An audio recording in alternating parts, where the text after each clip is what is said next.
যে প্রশ্নগুলোর উত্তর এখন কারোর কাছে নেই, সেই সব প্রশ্নের উত্তর নিয়ে আমি ফিরে আসবো। আর্য স্যারের থেকে আমাকে কেউ দূরে রাখতে পারবে না। তুমি ওই মেয়েটার সাথে হাত মিলিয়ে আবার আর চোখে শেষ করতে চেয়েছিলে।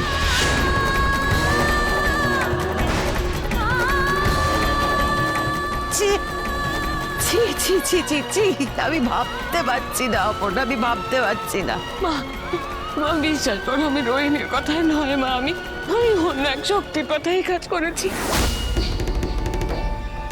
সেই শক্তি এইসবের শেষ চেয়েছিল। আমি রাতের পর রাত ঘুমোতে পারিনি মা।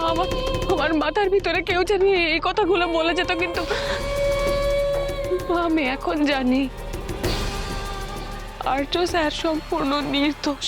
তাই নাকি? শোনো, তোমার ওই চোখের জলে আর চিড়ে ভিজবে। যেই দেখলে আর্য বেঁচে গেছে, সঙ্গে সঙ্গে সবকিছু বদলে গেল, তাই না? হ্যাঁ, তাহলে স্ত্রী হিসেবে তুমি সব পেয়ে যেতে, আর রোহিণীও তোমার থেকে ফিস পেতো তোমাকে সব পাইয়ে দেবে বলে।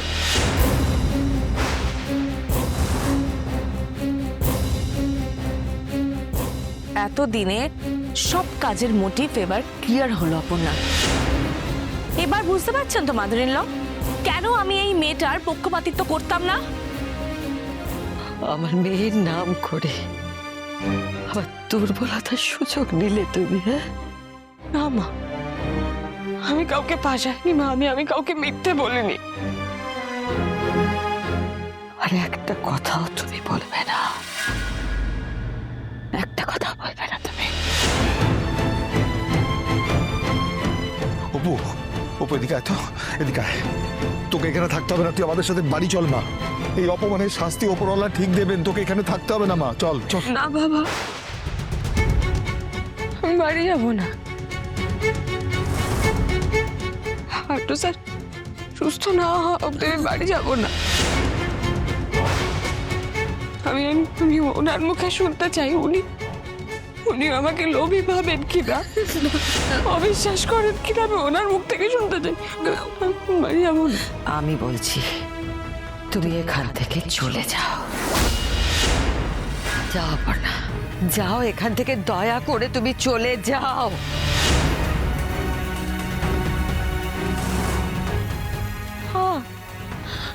মা, আপনিও আমাকে অবিশ্বাস করছেন না? হ্যাঁ করছি, করতে বাধ্য হচ্ছি।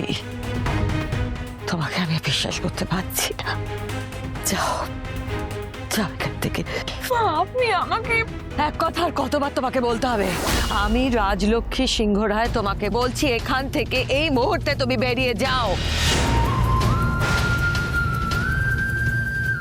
অপু চল মা, চল। আর এখানে এক মুহূর্ত থাকতে হবে না, চল চল চল।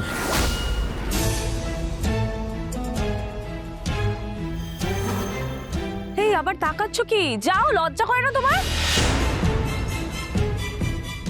এখানে এইসবের শেষ নয় মা।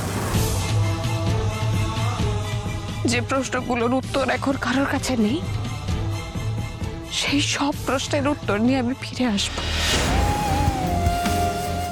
আর্য স্যারের থেকে আমাকে কেউ দূরে রাখতে পারবে না।